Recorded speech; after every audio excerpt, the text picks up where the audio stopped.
Halo, hari ini saya akan sharing tentang eh, overcoming season of crisis dari gereja GBWTC dari gembala kami Bapak Wiri Hadi. Pertama, kita harus mengetahui apa itu krisis. Krisis itu adalah ketika kejadian atau momen di hidup kita yang kita tidak bisa kontrol. Dan saya akan mulai di Pengkhotbah 3 ayat 1. Untuk segala sesuatu ada masanya. Untuk apapun di bawah langit ada waktunya. Dan untuk terjemahan Inggrisnya itu adalah to everything there is a season. Jadi setiap hal itu ada musimnya. Dan Bapak Wiri Hadi ada contohnya seperti teh kotak, ada expired date-nya. Jadi itu ada musimnya di mana itu akan expire. Jadi kalau gitu krisis juga ada musimnya dong, dan itu benar. Jadi kita nggak usah cemas karena itu akan berlalu. And a time to every purpose under the heaven. Ini juga berarti bahwa walaupun ada krisis di hidup kita, pasti ada tujuannya. Karena Tuhan itu kalau udah Dia untuk merencanakan sesuatu, pasti ada tujuannya, dan itu untuk kebaikan kita.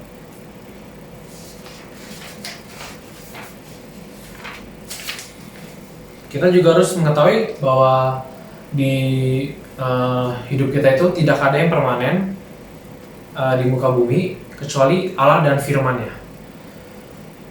Jadi kita itu harus mengandalkan kepada Allah dan firman-Nya. Di Ibrani 13 ayat 8 dikatakan bahwa hanya Yesus yang tidak berubah dari dulu, sekarang, bahkan sampai selama-lamanya. Dan itu juga bisa dibilang bahwa sebelum krisis, di masa krisis, dan setelah krisis pun Yesus akan di hidup kita dan akan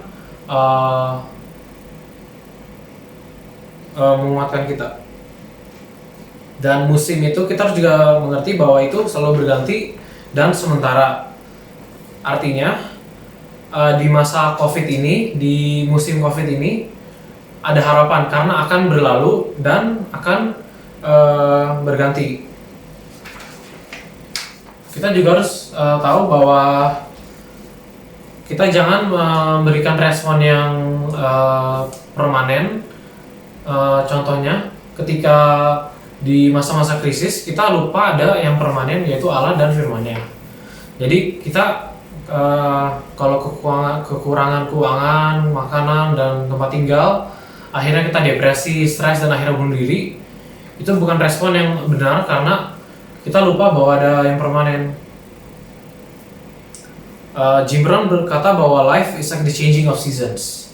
You cannot change the seasons, but you can change yourself. There lies opportunity to live an extraordinary life. Jadi walaupun kita di masa-masa krisis, kita bisa hidup extraordinary life, dan caranya ini kita harus mengubah diri kita sendiri, dan ada Tuhan. Juga dikatakan bahwa musim itu dibuat oleh Tuhan supaya saudara selalu siap dan memiliki rencana untuk masa depan. Mengapa ini penting? Karena kalau kita udah mengalami krisis, pasti kita akan merencanakan. Jadi kita kalau ada krisis datang lagi, the next crisis happen, kita akan siap. Kita akan merencanakan keuangan dan makanannya udah siap. Karena kalau kita belum merencanakan apapun dan krisis datang, semuanya akan collapse, dan itu akan kacau. John Maxwell pun berkata bahwa if you fail to plan, you plan to fail. Jadi kalau kita gagal untuk merencanakan, kita merencanakan untuk gagal. Dan Teresa Lewis juga berkata bahwa every season of your life will be an opportunity for you to learn and grow. Jadi di masa-masa krisis ini kita harus mengganti perspektif kita bahwa malahan ini adalah waktu untuk kita bertumbuh dan belajar hal-hal yang baru. Karena di masa-masa sukar inilah kreativitas orang itu malahan yang muncul. Dan juga ada perkata bahwa don't celebrate the good without celebrating the bad. both work together to prepare you for the next season of your life. Jadi kita tuh harus mengambil hal-hal yang baik dan jelek untuk mempersiapkan kita untuk the next season of our life. Dan untuk akhirnya, apa solusi krisis ini? Solusi krisis ini gampang. Christ is Tuhan sendiri. Karena di Yohanes 16 ayat 33 dibilang, semua itu kukatakan kepadamu supaya kamu beroleh damai sejahtera dalam aku. Dalam dunia kamu menderita penganiayaan, tetapi kuatlah hatimu, aku telah mengalahkan dunia. Jadi Tuhan pun udah mengalahkan dunia, dan itu berarti dia udah mengalahkan krisis-krisis yang di dunia. Jadi saya berdoa selama ada Kristus tidak ada krisis. Dan kalau kalian bertanya, kan itu crisis. Bagaimana dengan kita?